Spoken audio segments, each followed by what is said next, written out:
Olá, amigos do Neuro Rádio em Pauta. Tudo bem com vocês? Tudo certo por aí?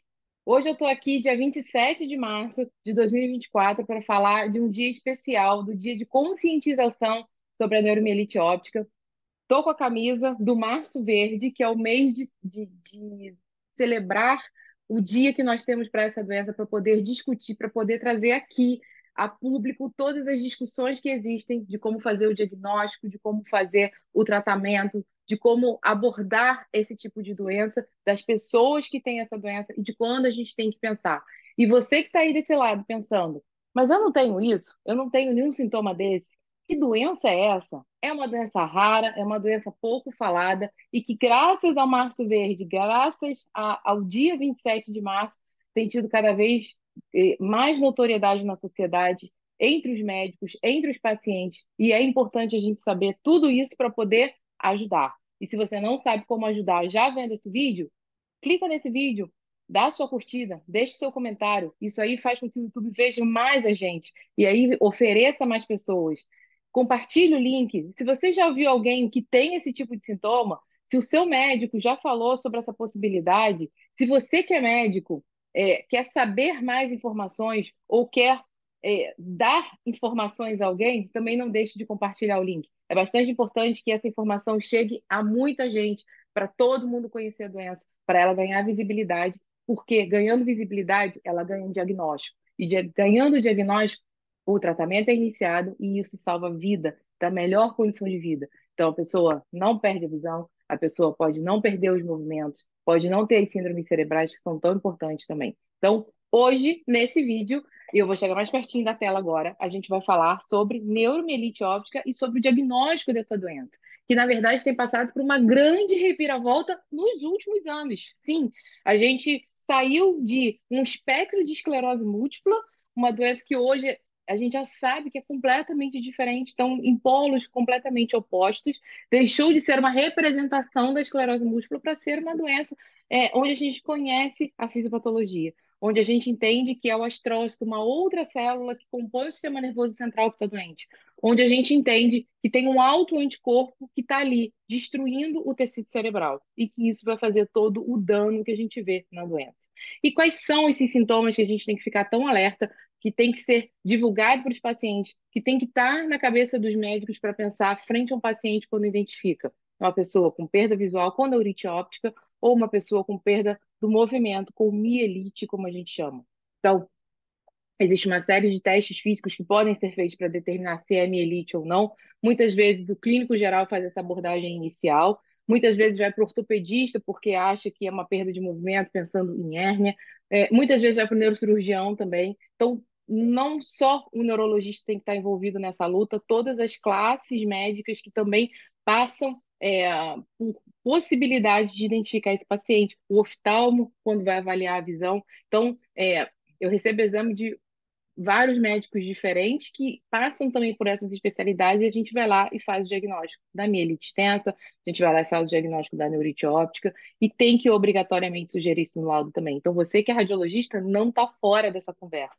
É muito importante conhecer as características da doença. Tem características radiológicas que são bem, bem típicas quando elas aparecem, dão aquela paz no coração, porque a gente pode sugerir com muita força que é neuromielite óptica, sugerir que correlacionar com o anticorpo, né? Muitas vezes o anticorpo não vem positivo, mas tudo bem, pelo menos a gente tem que fazer obrigatoriamente essa busca e entrar dentro da síndrome da neuromielite óptica, que é como a gente chama hoje, NMOSD. Então, agora eu vou compartilhar a tela aqui com vocês para a gente falar efetivamente sobre quais são os critérios diagnósticos usados hoje. Isso aqui amanhã pode ser diferente. Provavelmente em breve a gente vai ter uma revisão sobre os critérios da neuromielite óptica, porque já são critérios com uma data já com mais de 5 anos. De qualquer forma, bem mais de 5 anos, na verdade. De qualquer forma, o conhecimento avançou nesse tempo, o tratamento avançou muito nesse tempo, o que é mais legal que a gente consegue hoje oferecer tratamentos específicos para a doença e não tratamentos adaptados como a gente tinha até 2 anos atrás, praticamente, aqui no Brasil. Então, sabendo mais, conhecendo mais, a gente chega mais longe e ajuda mais. Isso é que é o mais importante. Então, o que que hoje ainda é considerado para a gente fazer, pensar na síndrome de neuromielite óptica? Então, Se tiver o anticorpo AQP4 positivo, ótimo. Aqui no canal tem outros vídeos sobre anemia também. Se você quer saber mais sobre esse assunto, só colocar e digitar, procurar, que você vai ver outros vídeos aqui. Não só falando sobre neuromielite óptica, mas também sobre os principais diagnósticos diferenciais, como a síndrome do anti-MOG e a esclerose múltipla. Eu vou deixar o link aqui para vocês da síndrome do Antimog, que a gente fez um vídeo tem bastante pouco tempo, deve ter uns 2 meses, e é legal também você entender, conhecer, você que é médico, se familiarizar com essa doença, são doenças mais novas, mais novas e antigas, né? Mas que têm sido discutidas de uma maneira diferenciada nos últimos anos, e é bom que você que atende a população geral saiba do que pode estar acontecendo, dessas possibilidades diagnósticas também. Então, se a gente tem um anticorpo que vai lá e destrói o astrócito, como eu falei, o canal de aquaporina 4, que fica lá no pezinho do astrócito, lá na barreira hematocefálica, que é o que a gente chama de AQP4 positivo, ok, você tem um diagnóstico. Fica mais fácil? Fica melhor? Fica pior? Não, fica só mais fácil, porque a gente consegue ter o diagnóstico certeiro ali na veia. Eu só vou precisar de um teste clínico, de uma característica clínica. Então, se você tem neurite óptica e tem um anticorpo positivo, se foi mielite extensa e tem um anticorpo positivo, a gente já consegue fechar o diagnóstico da doença e efetivamente correr para esse tratamento, que é o mais importante, né? Se o anticorpo é negativo, que pode acontecer em cerca de 20% das pessoas, então a gente pode estar frente a uma outra doença, sim, aí a gente vai ter que aumentar um pouco o nosso leque diagnóstico, incluir o antimog, como eu falei nesse vídeo que eu mostrei, que está lá no banner para vocês. Ou se você não tem como testar, porque muitas vezes no serviço público é difícil conseguir, a gente sabe que as pessoas não têm condições de pagar, e aí, como é que você faz? A gente tem que trabalhar com a possibilidade de, pode ser neuromielite óptica, mas eu não consigo o teste que seria o ideal para essa confirmação, se ele vier positivo. Então, a gente vai precisar, sim, das duas características clínicas típicas da doença, né? A gente sempre pensou em neuromielite óptica, como o próprio nome diz, com mielite extensa e com neurite. Hoje a gente entende que tem uma síndrome cerebral bastante típica, que é a síndrome da zona pós-extrema, que pode dar vômitos, que pode dar soluço, que pode dar outras alterações neurológicas também, que o neurologista vai ser perfeito para identificar tudo isso. A gente tendo realmente as duas síndromes em dois surtos diferentes, aí sim a gente pode fechar. Isso é o que a gente fazia até a década de 90, até o início dos anos 2000, porque a gente não tinha esse anticorpo. Então era assim que a gente considerava. Uma esclerose múltipla um pouco diferente, um pouco não, bem diferente, mais agressiva, com dois sintomas extremamente específicos, só mielite e só neurite. Na época, a gente até usava que o critério era ressonância de crânio normal. Hoje a gente sabe que não é mais assim. A gente não pode achar que a ressonância de crânio é normal. Na verdade, a gente usa informações da ressonância de crânio, que tem alterações típicas de NMO e que não pode ter alterações típicas de AN, uma doença tem que excluir a outra, para a gente poder ajudar nesse diagnóstico. Então, aquele conceito lá de 20 anos atrás está completamente mudado hoje. Por isso que os vídeos e as informações têm que ser dinâmicas, porque o que foi lá no passado, hoje, com o entendimento que a gente tem, não é mais. E o que tem que ser pensado do ponto de vista clínico quando a gente fala em neuromielite óptica? Então, como eu falei, neurite óptica, a visão fica embaçada, uma perda visual muito rápida e na NMO muito importante, pode chegar realmente a uma perda visual total. Mielite aguda, ou seja, é uma mielite extensa, então ela pode começar da região cervical e afetar braços e pernas, pode começar da região dorsal, afetar mais o tronco e os membros inferiores. Não tem uma regra para isso, mas normalmente elas são lesões mais extensas, então que levam a um cometimento muito importante. A síndrome da zona postrema ou do tronco cerebral, que são lesões cerebrais também, até mesmo a narcolepsia, que é um assunto que tem sido trazido muito à tona. Tem uma médica aqui no Rio, a Cristiane, que fala muito sobre narcolepsia, por conta da lesão ali, uma lesão típica que acontece em volta do terceiro ventrículo, que a gente também vê na neuromielite óptica, é, pode dar esse tipo de sintoma por envolvimento até mesmo do gincéfalo, né? E síndrome cerebral sintomática com lesão. As lesões têm que ser características e a gente vai ver no próximo slide. E os critérios adicionais, não basta ser qualquer neurite óptica, tem que ser uma neurite óptica extensa, tem que ser uma mielite extensa, que é o que a gente chama de mielite longitudinalmente extensa, que vai fazer o diagnóstico diferencial sim com outras doenças, com infecção, com sarcoidose, com MOG, com outras doenças neurológicas também. Por isso que quando o anticorpo vem positivo facilita muito, acelera muito esse diagnóstico. E outras síndromes do tronco. E aí, Fernanda, o que que eu tenho que pensar primeiro? Primeiro, pensar que aquilo ali não pode ser M. Esse é o nosso red flag que a gente chama, é o primeiro alerta que tem que surgir. Eu estou olhando uma mielite que às vezes é curta, uma neurite que não é tão longa, estou no meio do caminho. Será que é M? Será que é esclerose múltipla? Então você tem que olhar para o cérebro com cuidado e afastar, afastar, afastar, afastar, afastar diversas vezes a possibilidade de ser esclerose múltipla. Aqui no canal também tem muito vídeo sobre a M. No Instagram, tanto no arroba doutora Fernanda Rueda, quanto no arroba Neurorádio em Pauta, você vê muita informação sobre esclerose múltipla. Se você é médico, você vai ter informação mais técnica no Neurorádio em Pauta. Se você é paciente, uma informação mais fácil de ser digerida lá no doutora Fernanda. Aqui a gente tenta trazer um conteúdo mais técnico, então muitas vezes fica difícil para o paciente entender. De qualquer forma, lá também tem a possibilidade de mandar o seu comentário lá, que eu vou tirar as dúvidas. A sua dúvida pode ser dúvida de outras pessoas também. Então, ficando na rede social, fica mais fácil da gente fazer essa comunicação. E os critérios radiológicos de NMO, que agora sim é bem direto, né? Então, isso aqui é extremamente técnico, isso aqui é importante para o neurologista, né? Para o médico que está tratando, e principalmente para o radiologista, que é o médico que está vendo esse exame, lembrar dessa doença. Então, você que é radiologista, mas eu não vejo neuro, mas isso é uma doença rara, mas eu nunca vi na vida. Sim, é difícil da gente ver, até eu vejo pouco NMO. Mas quando a gente acha, quando o caso é típico, a gente consegue fazer esse diagnóstico. Então, ter em mente que, poxa, eu já ouvi falar. Se você é um radiologista generalista, se você é um radiologista específico de neuro, você vai ter isso em mente. E vai aparecer um primeiro caso para você, não tem jeito. Se você gosta de neuro, está querendo melhorar o seu neuro, e fala nisso, não deixem de participar da Masterclass que vai ter no dia 10 de abril. Eu vou deixar o link aqui também nesse vídeo para vocês participarem dessa Masterclass. O radiologista entender melhor o que é uma ressonância magnética com esse cunho de avaliação neuroradiológica para poder seguir o passo a passo da maneira correta.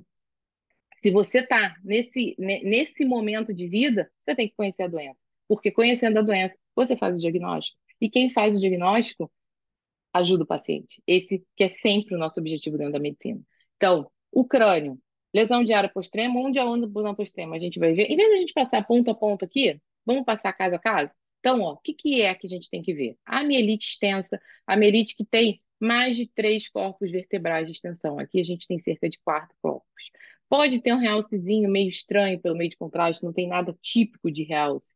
A lesão, ela é em volta do canal central da medula. Lembra que o canal central é aqui, ela vai pegar essa região que é onde está o H medular, que é onde está a cabecinha do neurônio da medula, que, portanto, vai dar um déficit neurológico mais importante, mais grave, uma perda de força mais significativa, muito rápido, né? Então, uma mielite central, por isso que ela é tão grave, por isso que ela é tão importante. E por que que é em volta do canal central da medula? Por que que é em volta do quarto ventrículo? Porque o canal de aquaporina 4 está ali. Então, se a gente tem uma doença que ataca o canal de aquaporina 4 no pé do astrócito, ele vai atacar as regiões peripendimárias em volta do canal central da medula. Então, a neuromielite óptica, ela é muito racional, vamos dizer assim. A gente sabe onde é a topografia, onde é que está o que vai ser lesado, e a gente olha objetivamente para lesões naquela região. Muitas vezes pode ser parecido com EM? Pode. Por isso que é um exercício diário de prática. Tenho certeza que não é EM, então pense em outros diagnósticos. Não estou com certeza que é EM, eu tenho que botar todo mundo no jogo e olhar um pouco para o dado clínico. É uma doença mais grave? É uma doença que está se comportando diferente de EM? E aí a gente ter essa troca com o médico solicitante é extremamente importante para a gente chegar ao diagnóstico mais rápido. Então, aqui, por exemplo, esse paciente não tinha sido testado, mas ele tem uma mielite longitudinalmente extensa e ele tem uma lesão periaquedutal. Então, mesmo não testado, a gente consegue fechar o diagnóstico. Nesse paciente aqui, por exemplo, é uma neurite extensa. Então, muita captação de contraste nos dois nervos ópticos. Isso é importante também. A bilateralidade de uma neurite grave é extremamente sugestivo de neuromielite óptica. Vai entrar aqui também no diagnóstico diferencial MOG. O MOG tem uma característica de neurite um pouquinho diferente, está lá naquele vídeo do MOG. Aqui a gente não tem a perineurite, mas que tardiamente, quando a gente olha, né, isso aqui melhor, resolvido, o processo inflamatório resolvido, a gente vê que fica com uma atrofia importante do nervo óptico aqui preto, fininho, com alargamento da bainha licórica, não tem mais o realce que a gente via aqui, mas ele também foi perdido. Aquele tecido ali perdeu, E por que o nervo óptico? Porque aí também tem canal de aquaporina 4 e a doença afeta diretamente esse paciente. Então, esse outro caso aqui, ó, tem sinais de que já teve uma neurite óptica muito importante. O nervo óptico está todo fino, todo o segmento orbitário, mais de metade desse nervo está fino, de novo, de forma bilateral. E quando a gente olha aqui para o quiasma, a nossa surpresa, ela está fazendo uma nova neurite óptica. Agora, pegando o quiasma e até pegando aqui um pouquinho da projeção da radiação óptica posteriormente. Então, se já não bastasse ter tido uma neurite óptica que deve ter sido extremamente incapacitante devido à finura do nervo, a gente vê que o que tinha de remanescente aqui de quiasma também está doente nesse momento, com bastante realce pelo meio de contraste. Além disso, tem uma lesão na zona postrema, que é uma lesão extremamente típica. Então, viu lesão nessa região, muitas vezes a gente vai pegar, quando vem fazer um exame de coluna, por exemplo, será que é M? É M, não dá lesão tão caracteristicamente em zona postrema. O que é a zona postrema? É a entrada do canal intramedular, ó. O líquor vai entrar aqui. Então, é exatamente onde começa o canal de aquaporina 4. E aqui você pode ter vômitos, você pode ter soluços incoercíveis. Então, o paciente que fala, nossa, eu não paro de soluçar há 2 dias, há 3 dias, é importante ganhar um exame de ressonância, é importante ter esse diagnóstico em mente. Deve ter uma lesão de tronco cerebral, deve ter uma lesão da transição bulbomedular, e quando a gente vê nessa localização específica, é um critério radiológico bastante sugestivo que está nos critérios diagnósticos mesmo, para a gente usar como um auxiliar no diagnóstico da esclerose, da neuromielite óptica. Além disso, as lesões em volta dos ventrículos, né? Então, a gente já viu uma lesão semelhante dessa em volta do quarto ventrículo e lesões também junto ao terceiro ventrículo, como a gente está vendo aqui. Isso aqui pode também estar associado àqueles sintomas neuroendócrinos por disfunção do eixo hipotálamo hipofisário e também sintomas até da narcolepsia por conta de lesão nessa região. E como é que são as lesões periventriculares? Periventricular classicamente é M. Você está sempre falando aí nos vídeos. Exatamente. Estou sempre falando aqui. Se tem lesão periventricular, se toca a margem ventricular, tem que pensar em esclerose múltipla? Sim. Mas como é que é o realce da lesão da esclerose múltipla? A lesão, ela toca sim com o hipersinal no T2 e no escleroventrículo. Mas o realce, ele é periférico. O realce, ele não é central. O realce não é na linha ependimária. Porque quem é que está no epêndima? O canal de aquaporina 4. Então, a lesão ela está acontecendo de dentro para fora. A lesão da esclerose múltipla, ela acontece em volta de um vaso. Então, eu tenho um vaso aqui perpendicular ao ventrículo e eu inflamo ele como um todo em volta. A banda de progressão da inflamação, ela sempre vai em direção ao córtex. Então, o que eu espero é que eu tenha um realce mais periférico e não um realce colado na base da lesão. Isso mostra para gente um mecanismo fisiopatológico que está acontecendo. Então, eu não posso chamar isso aqui jamais de uma lesão relacionada à esclerose múltipla, mesmo sendo ela periventricular e realçando. Eu estou tendo um realce de epêndima, eu estou tendo um realce periependimário, como a gente chama. A lesão é periventricular, mas o realce não é típico de EM, isso é bastante sugestivo de neuromielite óptica. Outras lesões que vão aparecer, essas lesões que são inespecíficas. Se você olhar esse exame aqui de forma isolada, vai falar que é gliose e não está errado, porque são lesões que não tocam o córtex, que não tocam as fibras em U, que não tocam o ventrículo, ou seja, elas não preenchem nenhum tipo de critério de disseminação no espaço para a esclerose múltipla. São lesões que estão perdidas aqui no meio, né, no recheio da substância branca. Então, eu não tenho por que pensar obrigatoriamente em neuromielite óptica aqui. Mas são as lesões mais comuns que aparecem. Não as mais típicas, mas sim as mais comuns. Então, o paciente pode ter esse tipo de lesão aqui, isso não vai sugerir positivamente para nada. Isso, na verdade, só pode confundir com EM, então você tem que estar bem ligado nos critérios de diagnóstico de EM, de topografia de lesão, para não confundir e não chamar isso aqui de EM. Mas pode ser uma doença microvascular? Pode. Pode ser relacionado a um insulto prévio da NMO? Pode, né? Elas vão aparecer para confundir a história. O ideal é que apareçam lesões típicas de novo, para a gente poder ser bem assertivo no diagnóstico já nesse primeiro exame. Então, esse paciente aqui ganhou o diagnóstico porque, embora não tenha o GG4, o AQP4 testado, ele já tinha tido 2 episódios de neurite óptica. A gente viu um acontecendo e o outro marcado pela atrofia importante do nervo óptico. Tinha lesão na zona postrema, então você tinha 2 síndromes diferentes, né? Pelo menos, sono postrema e neurite óptica. E ainda tinha os critérios adicionais que a gente tinha ali, por conta da lesão junto ao terceiro e quarto ventrículos, as lesões peripendimárias também clássicas cerebrais da neuromielite óptica. Então, o que que você tem que obrigatoriamente procurar nesse exame? Você que recebe um exame, estava suspeitando, mas não veio nada muito específico, você que está laudando esse exame, que está aí com essa informação na mão que vai ajudar tanto, o que que não pode faltar, né? Sempre olhar as lesões ali junto ao terceiro e quarto ventrículo. Não chamar de lesão periventricular e atribuir isso à esclerose múltipla, é muito importante. É óbvio que a gente tem outras lesões periventriculares, é óbvio que a gente tem que fazer diagnósticos diferenciais também, né? Às vezes até um subependimoma entra no diagnóstico diferencial. Mas, então, estamos dentro de um contexto de uma doença aguda, com suspeita de doença inflamatória, lembrar da possibilidade de neuromielite óptica. Como está essa substância branca profunda periventricular? Então, essa é a nossa grande chave aqui para as lesões cerebrais, né? Como é a neurite óptica, extensão da lesão, se você já tem algum aspecto sequelar, né? Eu sempre falo, sequelar é um termo que eu não gosto de usar em laudo, porque a gente não sabe se necessariamente deixou uma sequela física, clínica no paciente, mas, na verdade, quando você vê um nervo óptico fino, é um sinal bastante importante de que teve alguma coisa ali, né? Eu não consigo dizer se teve perda de visão ou não, isso são os testes que o oftalmo faz, mas, na verdade, quanto mais fino aquele nervo, mais a gente imagina que houve perda de função. Então, um afilamento importante de nervo óptico sinaliza que uma neurite grave aconteceu previamente e que isso pode ajudar a gente exatamente a determinar essa disseminação no tempo da doença. E a localização ao longo do canal central da medula. Então, o H medular vai estar envolvido. A gente tem uma mielite grave, importante, que pega o corpo do neurônio. E com isso, levando à destruição do corpo do neurônio, você vai ter um sintoma clínico muito mais exuberante e mais irreversível, que é o pior de tudo, né? Por isso que é importante diagnóstico rápido, tratamento rápido e salvar medula, salvar nervo óptico. A gente fala muito em salvar cérebro, mas aqui, principalmente, a gente vai salvar medula e nervo óptico, isso é bastante importante.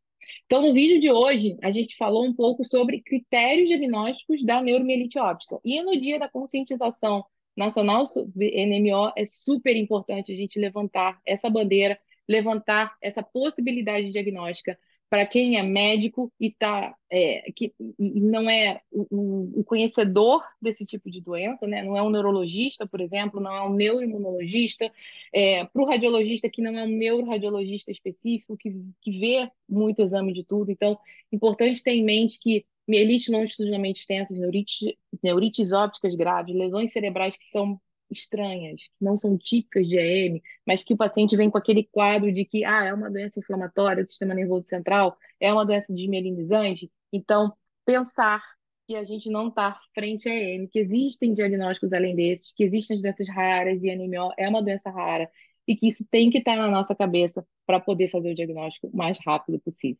Eu espero vocês aqui no próximo vídeo. Se vocês curtiram, não deixa de dar aqui a sua curtida. Se você, paciente, ainda tem dúvidas sobre isso, tem a possibilidade da gente fazer a teleconsulta e sim discutir sobre o exame, discutir sobre o que está sendo visto, sobre as possibilidades diagnósticas que existem. Tem como vocês acessarem também através do link que está aqui na descrição desse banner aqui em cima, o contato para a gente fazer o agendamento se for necessário. E você que é médico, não deixe de conhecer o princípio de ressonância magnética, que também vai ficar o link aqui falando sobre como chegar a esse diagnóstico, não só de neuromielite óptica, mas como chegar ao diagnóstico correto usando a ressonância magnética, que a neuromielite óptica é apenas uma página disso tudo, né? Então, eu espero vocês no próximo vídeo. Não deixem de seguir aqui o canal. Beijo e até a próxima.